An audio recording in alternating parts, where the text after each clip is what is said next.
अपघात प्रकरणात Gautami पाटीलला clean chit देण्यात आलेली आहे। पुण्यात जो गौतमी पाटीलचा कारचा अपघात झाला, ज्यात रिक्षा चालक जखमी झाले, रिक्षाचंही नुकसान झालं, त्याच अपघात प्रकरणात गौतमी पाटीलला आता क्लीन चिट देण्यात आलेली आहे।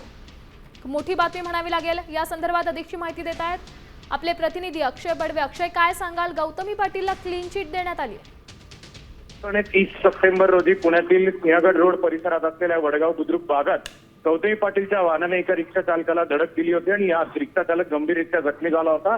त्यावेळेला गौतमी पाटील वाहनात होती का नाही याचा तपास पुणे पोलिसांनी सुरू केला असता तब्बल आता या गोष्टीला आता 10 दिवस उरकून आटोपले असले तरी पुणे पोलिसांनी तब्बल 100 पेक्षा अधिक सीसीटीव्ही तपासलेले आहेत।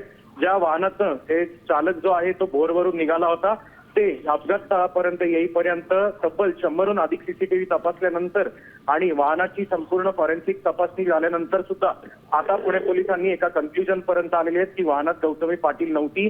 वाहनात एकूण 3 जण होते, यातले 2 जण जे आहेत ते अपघात होण्यापूर्वी एका पेट्रोल पंपावर उतरले आणि त्यानंतर जो चालक आहे त्याच्याच हाताने हा अपघात घडला आणि त्यानंतर पुणे पोलिसांनी या चालकाला अटक केलेली असून आता पोलिसांनी या संपूर्ण प्रकरणी गौतमी पाटील वाहनात नव्हती अशा निष्पन्नापर्यंत पोहोचलेले। पण गौतमीवर जे रिक्षा चालकांच्या नातेवाईकांनी आरोप केलेले आहेत त्या आरोपाबद्दल काही पोलिसांकडून समजतंय का? निश्चितपणे पुणे पोलिसांची हीच भूमिका राहिलेली आहे। आरोप करणं न करणं हा प्रत्येकाचा अधिकार असल्यामुळे या संपूर्ण प्रकरणी जेव्हा आमचा तपास चालू होता तेव्हा आम्ही सगळ्या अँगलनी हा तपास केलेला आहे आणि जवळपास 100 पेक्षा अधिक सीसीटीव्ही तपासल्यानंतर गौतमी पाटील ही वाहनात नव्हती अशा कन्क्ल्युजन पर्यंत, अशा निष्कर्षापर्यंत पुणे पोलीस पोहोचलेले आहेत। त्यामुळे आता या कारवाईनंतर आपण जर पाहिलं तर पुणे पोलिसांच्या ताब्यात अटकेत असलेला हा ड्रायव्हर जो आहे तो देखील मद्यप्राशित त्यांनी केलं नव्हतं असा देखील रिपोर्ट जो आहे तो पुणे पोलिसांना प्राप्त झालेला आहे। पण घटनास्थळावरून गौतमीची कार जी आहे ती हलवण्यात आली होती, ती कुठल्या ठिकाणी नेण्यात आली आणि दरम्यान घडलंय काय याबद्दल काही माहिती आहे का?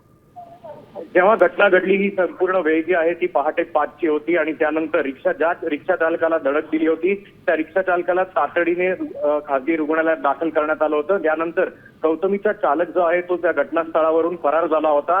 त्याचा शोध घेण्यासाठी पुणे पोलिसांनी या सीसीटीव्ही फुटेजचा देखील आधार घेतला आणि त्यानंतर भोरमध्ये असलेल्या एका ठिकाणाहून या गौतमी पाटीलच्या चालकाला ताब्यात घेण्यात आला आणि तोपर्यंत गौतमीच्या वाहन जे आहे ते पुणे पोलिसांनी जप्त केलेलं होतं आणि त्यानंतर सुद्धा पुणे पोलिसांचे वेगवेगळे विविध पथकं जे आहेत ते देखील या संपूर्ण प्रकरणाचा तपास करत होते आणि अखेर त्या चालकाला जेव्हा अटक केली त्यानंतर जो सीसीटीव्ही समोर आला तो सीसीटीव्ही मध्ये क्लिअर दिसतंय की गौतमी पाटील वाहनात नव्हती। एकूण 3 जण आहेत जे या भोरमधनं निघाले होते आणि अपघात स्थळापूर्वी वडगाव परिसरात असलेला एक पेट्रोल पंप आहे त्या ठिकाणी हे दोघं गाडीतनं उतरले। या दोघं जे आहेत ते गाडीच्या एक ड्रायव्हरच्या शेजारी बसला होता आणि एक पाठीमागे बसला होता आणि त्यानंतर हे दोघं उतरल्यानंतर अपघात स्थळ जे आहे ते 100 ते 200 मीटरवर होतं आणि तिथूनच गौतमी पाटीलच्या चालकाकडच्या हाताने हा अपघात घडला।